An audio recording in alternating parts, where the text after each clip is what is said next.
నమస్తే. మహీధర్స్ planet leaf కి స్వాగతం, సుస్వాగతం. మనం కాలాన్ని ఏ విధంగా కొలుస్తాము? భూమి మీద ఒక ప్రామాణిక దూరంలో గల బిందువులను తీసుకుని ఆ రెండు బిందువులను నిర్దేశిత వేగంతో చేరే సమయాన్ని, కాలాన్ని ఒక ప్రమాణంగా తీసుకోవడం జరుగుతుంది. అంతే కదా? మరి మీరు దూరాన్ని ఏ విధంగా కొలుస్తారు అని అడిగితే దానికి సమాధానం ఇంతకు ముందు చెప్పిన విధానాన్ని చెప్పవలసి వస్తుంది. ఏ విధంగా అంటే, ఒక రెండు బిందువులను తీసుకుంటే మీరు ఒకే సమయంలో రెండు బిందువుల వద్ద ఉండలేరు గనుక మొదటి బిందువు నుండి ఒక ప్రామాణిక వేగంతో ప్రామాణిక కాలంలో రెండవ బిందువు చేరగలిగితే దానిని దూరము అంటాము. ఇలా ఈ రెండు ఒకదానితో ఒకటి ముడిపడి ఈ కాలము విశ్వముతో ఉన్న సంబంధాన్ని మనకు తెలియజేస్తుంది. ఈ విషయాన్ని ఐన్స్టైన్ మహాశయుడు సాపేక్షత సిద్ధాంత రూపంలో తెలియపరిచారు. నిన్న మొన్నటి వరకు విదేశీయుల కాలగమనం ప్రకారం సెకను, నిమిషము, గంట, దినము, వారము, మాసము, ఋతువు, సంవత్సరం మాత్రమే ఉండేవి. సంవత్సరములు అంటే కేవలం అంకెలు మాత్రమే. రశ్మ్యుద్గారకత, పరమాణు విచ్ఛిత్తి వంటివి జరిగిన తరువాతే వారు మైక్రోసెకనుపై దృష్టి పెట్టారు. కానీ ప్రాచీన వైదిక కాలంలోనే మన భారతీయులు కాలగణనాన్ని పరమాణువు నుండి మొదలుపెట్టి మహాయుగాల వరకు విస్తరించి ఉన్నారు. విదేశీయుల కాలగణనం ప్రకారం 26 మైక్రోసెకండ్లకు సమానమైనది ఒక పరమాణువు, 2 పరమాణువులు ఒక అణువు, 3 అణువులు ఒక త్రసరేణువు, 3 త్రసరేణువులు కలిపి ఒక త్రుటి, 100 త్రుటులు కలిస్తే ఒక వేధ, 3 వేధలు ఒక లవము, 3 లవములు కలిపి ఒక నిమిషమవుతుంది.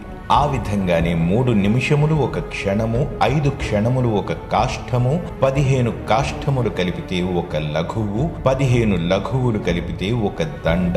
అదే 2 దండలైతే విదేశీయుల కాలమానం ప్రకారం 48 నిమిషములకు సరిపడే ఒక ముహూర్తం.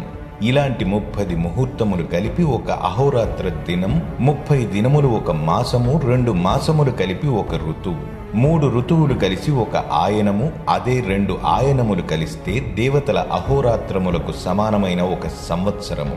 దేవతల మాసమునకు 30 దినములు, దేవతల సంవత్సరములకు 2 ఆయనములు మరియు 12 మాసములు. దేవతల సంవత్సరముల ప్రకారం 4800 దివ్యవత్సరములు ఒక సత్యయుగం, 3600 దివ్యవత్సరములు ఒక త్రేతాయుగం, 2400 దివ్యవత్సరములు కలిపి ఒక ద్వాపర యుగం, 1200 దివ్యవత్సరములకు ఒక కలియుగం. ఈ 4 యుగములు కలిపితే మానవ సంవత్సరముల లెక్క ప్రకారం 43,20,000 సంవత్సరాలన్నమాట. సూర్యగ్రహము తన చుట్టూ తాను తిరిగే 12,000 భ్రమణములకు సమానమైన కాలాన్ని ఒక మహాయుగం అంటారు. 1000 మహాయుగాల కాలాన్ని కల్పము అంటారు. 2 కల్పముల సమయం విధాతకు ఒక అహోరాత్రము. విధాత మాసమునకు 30 దినములు, విధాత సంవత్సరానికి 12 మాసములు. అనగా మన లెక్క ప్రకారం 3.1104 ట్రిలియన్ సంవత్సరములన్నమాట. ఇటువంటివి 50 విధాత సంవత్సరములు గడిస్తే ఒక పరార్థము, 2 పరార్థములు కలిస్తే 311.04 ట్రిలియన్ మానవ సంవత్సరములకు సమానము. ఈ మహాకల్ప సమయాన్ని విధాత పూర్ణాయుర్ధాయ సమయంగా నిర్వచించారు మన పూర్వీకులు.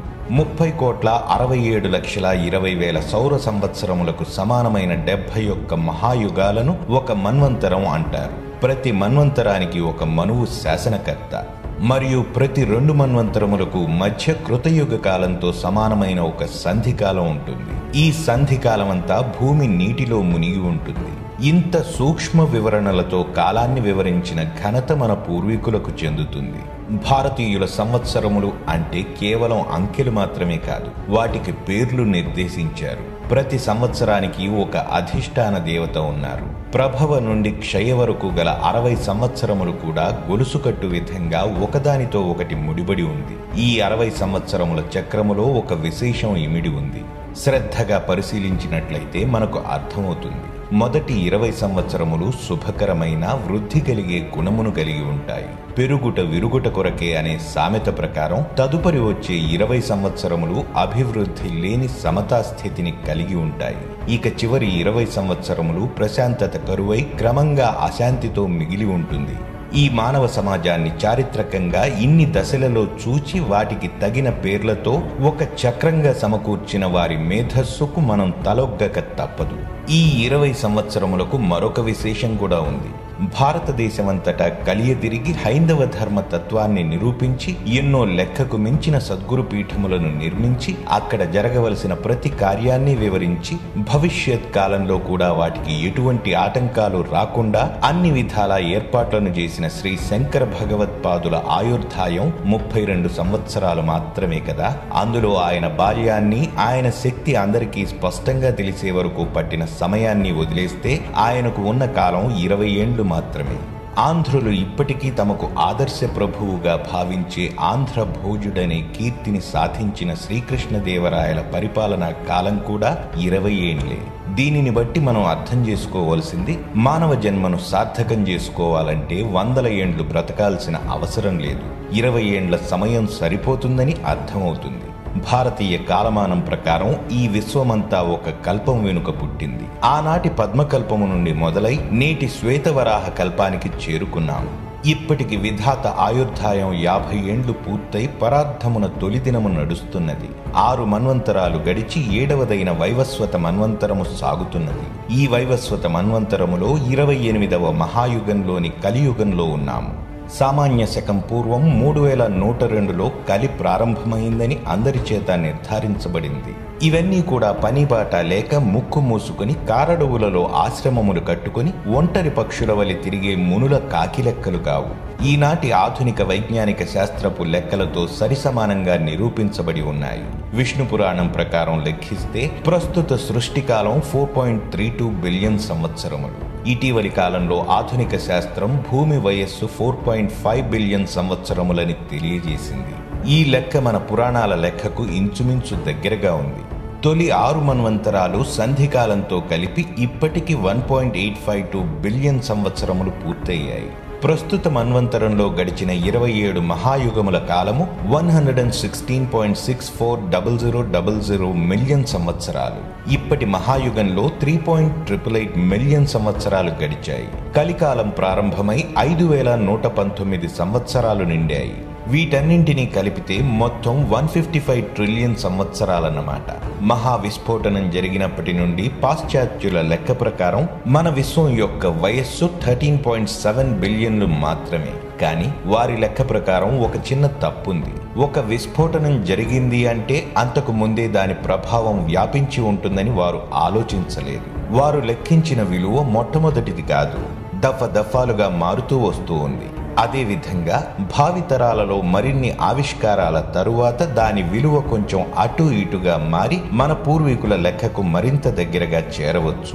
భూమి యొక్క గోళాకారాన్ని నిరూపించాలి అనుకున్న వారికి అత్యంత క్రూరమైన మరణశిక్ష విధించకముందే మన భారతీయ ఖగోళ శాస్త్రజ్ఞులందరూ ముక్త కంఠంతో దానిని నిరూపించారు. మార్కండేయ పురాణంలో భూమి ఒక అంచున నొక్కబడి ఉందని వర్ణించబడింది. మన దేశ పూర్వీకుల శాస్త్ర విజ్ఞాన ప్రతిభకు ఇంకా ఎవరైనా సాక్ష్యాలు అడిగితే వారిని మన దేశం నుండి బహిష్కరించి వారికి నచ్చిన దేశంలోకి వెళ్లి బ్రతకమని మర్యాదపూర్వకంగా పంపడం మంచిది. ఇన్సెప్షన్ అనే ఆంగ్ల చిత్రం మీకు సులువుగా అర్థమవ్వాలంటే భారతీయ విశ్వ సృష్టివాదం తెలియాలి. ఎందుకంటే అందులో ఉన్న కథంతా ఒక కళ. ఆ కళలో మరొక కళను కలిపి చిత్రీకరించారు. ఇదంతా బ్రహ్మ సత్యం జగన్మిథ్య అనే దానికి బింబరూపంగా అనిపిస్తుంది. మ్యాట్రిక్స్ అనే మరొక చిత్రంలో కూడా నటీనటులు చెప్పే మాటలన్నీ మన భారతీయ కర్మ సిద్ధాంతానికి ప్రతిధ్వనిలా వినబడుతుంది. మన భారతదేశపు సంస్కృతి వైభవాన్ని విదేశీయులు సైతం పారవస్యంతో కీర్తిస్తుంటే మన ప్రజలు మాత్రం మన దేశపు గొప్పదనాన్ని తెలుసుకోలేక ఈ దేశంలో ఏముందని చిన్నచూపు చూస్తున్నారు. మరే దేశమైనా ఇంతటి కీర్తిని సాధించి ఉంటే కన్ను మెన్ను కానరాక తమ గొప్పలు చెప్పుకుంటూ భూమి ఆకాశాన్ని ఏకం చేసేవారు. గురుత్వాకర్షణ సిద్ధాంతాన్ని తెలియజేసిన మహానుభావుడు ఐజాక్ న్యూటన్. కానీ 64 శతాబ్దాల క్రితమే ఋగ్వేద సంహితలో ఈ ప్రపంచంలో ప్రతి వస్తువు మరొక వస్తువుకు ఆకర్షింపబడుతుందని స్పష్టంగా వివరించబడి ఉంది. నేటి కాలంలో ఈ విషయం అందరికీ తెలిసినా సరే గుర్తింపు ఎవరికి చెందింది? ఇంటి దొంగను ఈశ్వరుడైనా పట్టలేడు గదా. ఈ విధంగానే గడిచిన మన చరిత్ర వాస్తవాలను మరుగున పడేసి అసత్యాలను ప్రచారం చేసే దుష్కర్ములు, మన శకకర్తల ఉనికిని కనిపెట్టలేని ఈ అసమర్థులు మన దేశపు కీర్తి ప్రతిష్టల కోసం పోరాడటం సాధ్యమయ్యే పనేనా?